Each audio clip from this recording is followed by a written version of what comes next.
Hello बच्चों, let's read this question. Assertion: fluorine is a stronger oxidising agent than chlorine. And reason for that is given here. F bond have low enthalpy of dissociation and F minus have high hydration enthalpy. तो हमें इसमें find out करना है कि assertion और reason true statement है या नहीं, और रीज़न जो दिया गया है वो असर्शन के लिए सही है या नहीं. तो ये हमें फाइंड आउट करना है. की कंसेप्ट इस क्वेश्चन में जो लग जाएगा दैट इज, पहले ऑक्सीडाइजिंग एजेंट क्या होते हैं उसके बेसिस पे हम आंसर फाइंड आउट करेंगे. ऑक्सीडाइजिंग एजेंट क्या होगा, इनमें सेल्फ रिडक्शन होगा. मीन्स ये खुद का रिडक्शन करते हैं और दूसरे का ऑक्सीडाइज करते हैं. अब सेल्फ रिडक्शन का मतलब ये क्या करेंगे, एक्सेप्ट करेंगे इलेक्ट्रॉन फ्रॉम अदर स्पीसीज. ठीक है. अब देखिए फ्लोरीन जो है, फ्लोरीन ये है आपका stronger oxidising agent than chlorine. यानी कि फ्लोरीन क्या होगा, it will accept electron easily from other species than chlorine. अब क्यों हुआ, क्योंकि हमें पता है फ्लोरीन क्या होता है, मोर इलेक्ट्रोनेगेटिव एटम होता है देन क्लोरीन. तो ये क्या करेगा, attract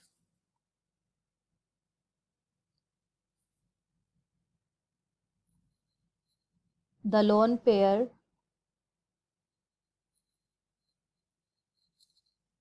of electron from other species.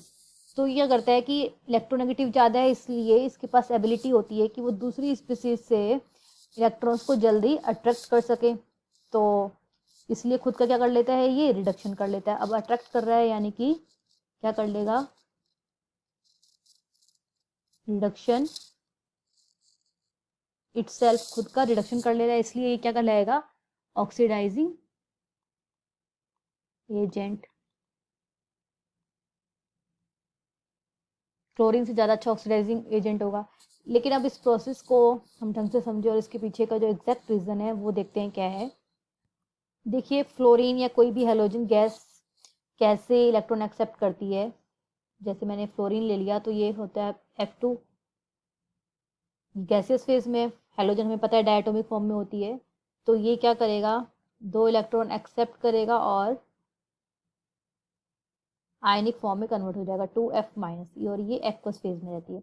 अब ये जो यहाँ से लेके यहाँ तक का कन्वर्जन है ये कैसे होता है हम देखते हैं. देखिए ये F2 गैस है, इसको पहले जो बॉन्ड है वो ब्रेक होना पड़ेगा ताकि ये एटम में कन्वर्ट हो सके.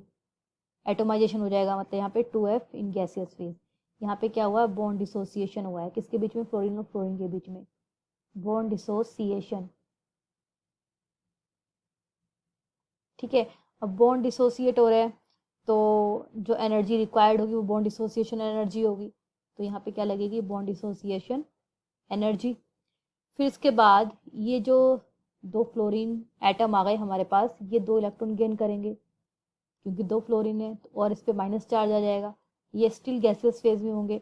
अब ये वाटर सॉल्यूशन फॉर्म में हाइड्रेटेड आयन बना देंगे. तो यानी कि फ्लोरीन अब एक्वस फेज में हो गया, फ्लोराइड आयन. तो फ्लोराइड जो गैसियस फेज में थे वाटर के साथ क्या हो गए, फ्लोराइड एक्वस फेज में चले गए. अब देखिए ये वाले स्टेप में जो एनर्जी रिलीज होगी वो होगी हाइड्रेशन एनर्जी या एंथैल्पी. देखिए यहाँ पे ये हाइड्रेटेड सॉल्ट, हाइड्रेटेड आयंस हो गए. ये जो फ्लोराइड आयन है ये हाइड्रेटेड आयंस है, तो फॉर्म हुए तो एनर्जी यहाँ पे रिलीज होगी, हाइड्रेशन एनर्जी रिलीज लिख लेती हूँ मैं यहाँ पे. अब देखिए हम पहले बात करेंगे बॉन्ड डिसोसिएशन एनर्जी की. मीन्स हम इस स्टेप की बात करेंगे यहाँ पे. अगर मैं फ्लोरीन को इस तरीके से ड्रॉ कर लूँ, अब हमें पता है फ्लोरीन जो होता है वो स्मॉलेस्ट होता है बाकी सारी हेलोजेंस से, स्मॉलेस्ट इन साइज होता है। क्लोरीन, ब्रोमीन, आयोडीन सबसे ज़्यादा छोटा कौन सा होता है? फ्लोरीन होता है। अब फ्लोरीन में कितने लोन पेयर होते हैं भाई? 3 होते हैं, 3 लोन पेयर है। अब इसका साइज छोटा है तो यानी कि ये लोन पेयर आपस में बहुत पास पास होंगे, तो इसके बीच में क्या हो जाएगा? रिपल्सन, क्योंकि पास पास में है, इलेक्ट्रॉन सेम चार्ज है इन पे, तो सेम हमें पता है आपस में रिपल करते हैं, तो रिपल्सन बहुत ज़्यादा होगा, यानी कि repulsion is more in lone pair. यहाँ पे हम बात कर रहे हैं बाकी हेलोजन से कंपेयर कर रहे हैं फ्लोरीन की, तो रिपल्सन ज़्यादा हो जाएगा। रिपल्सन ज़्यादा होने की वजह से ये क्या होगा? आपस में एक दूसरे से दूर दूर जाएंगे, दूर दूर जाएंगे तो ये बॉन्ड क्या होगा? ब्रेक होगा। तो हम कह सकते हैं बॉन्ड वीक हो गया। बॉन्ड कौन सा बॉन्ड? F F bond. ये क्या हो गया? वीक हो गया। वीक हो गया यानी कि हमें इसको तोड़ने के लिए कम एनर्जी चाहिए। कम एनर्जी चाहिए तो हम लिख सकते हैं बॉन्ड डिसोसिएशन एनर्जी लो। तो बॉन्ड डिसोसिएशन एनर्जी लो है तो जल्दी से क्या हो जाएगा? ये जो हमारे F2 जो डायटोमिक फॉर्म में थी उसका एटोमाइजेशन हो जाएगा, वो सिंगल एटम में कन्वर्ट हो जाएगा जल्दी से।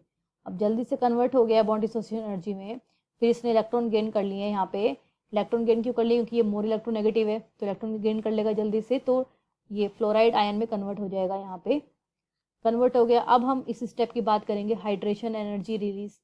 तो देख लेते हैं वो कैसे होगा। अब देखिए फ्लोराइड आयन कौन से फेज में है? जो गैसेस फेज में है। ये क्या है? अभी मैंने बताया आपको कि ये स्मॉलेस्ट साइज में होते हैं। देन क्लोराइड, ब्रोमाइड, आयोडाइड से ये स्मॉलेस्ट इन साइज होगा, सबसे छोटा साइज है, क्योंकि हमें पता है पीरियोडिक टेबल में डाउन द ग्रुप जाते हैं तो साइज बढ़ता है, नंबर ऑफ शेल बढ़ते हैं, तो इसलिए फ्लोराइड आयन का साइज सबसे छोटा है। सबसे छोटा है तो इस वजह से क्या होगा? इसमें स्ट्रॉन्ग अट्रैक्शन होगा। स्ट्रॉन्ग अट्रैक्शन किसके बीच में? Between fluoride ion and water molecule. तो क्या होगा अब इसमें? फॉर्मेशन ऑफ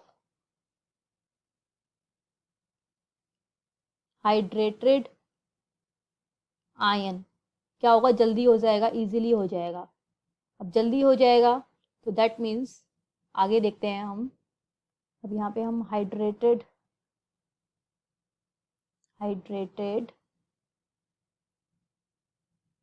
फ्लोराइड आयन बना लेते हैं एक बार, यानी कि F माइनस एक्वस बना लेते हैं। ये किस तरीके से होगा? देखिए F माइनस फ्लोराइड आयन, अब इसके साथ नेगेटिव चार्ज है तो हाइड्रोजन अट्रैक्टेड होंगे, क्योंकि H पे क्या होता है? पॉजिटिव चार्ज होता है।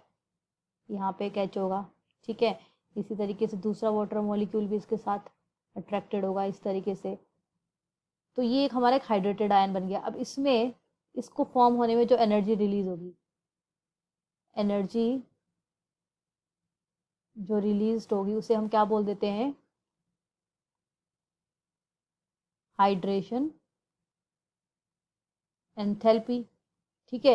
ये कैसी होगी? हाइड्रेशन एंथैल्पी लेस होगी, सॉरी, ये हाइड्रेशन एंथैल्पी ज़्यादा रिलीज होगी, क्योंकि क्योंकि ये हाइड्रेटेड आयन जल्दी से बन रहा है, क्योंकि फ्लोराइड का साइज क्या है? यहाँ पे मैंने बताया था पीछे अभी, स्मॉलेस्ट है, तो इनके बीच में जो अट्रैक्शन होगा वाटर मॉलिक्यूल और फ्लोराइड के बीच में जल्दी से अट्रैक्शन हो जाएगा और एनर्जी इसलिए ज़्यादा रिलीज होगी, तो हाइड्रेशन एंथैल्पी ज़्यादा हो गई। तो ये दोनों ही रीज़न मीन्स हम लिख सकते हैं लो बॉन्ड, कौन सा bond? FF dissociation energy, low bond dissociation energy and high fluoride minus hydration enthalpy. तो इसकी वजह से क्या हो जाता है? फ्लोरीन जो है वो स्ट्रॉन्ग ऑक्सीडाइजिंग एजेंट की तरह बिहेव करता है देन क्लोरीन से। तो आंसर देखते हैं। तो यानी कि असर्शन भी हमारा ट्रू है यहाँ पर, और रीज़न भी ट्रू है, और रीज़न असर्शन का करेक्ट एक्सप्लेनेशन है। तो हमारा यहाँ पर आंसर हो जाएगा both assertion and reason are true and reason is the correct explanation of assertion. तो answer is option A. I hope you understood it well. Best of luck.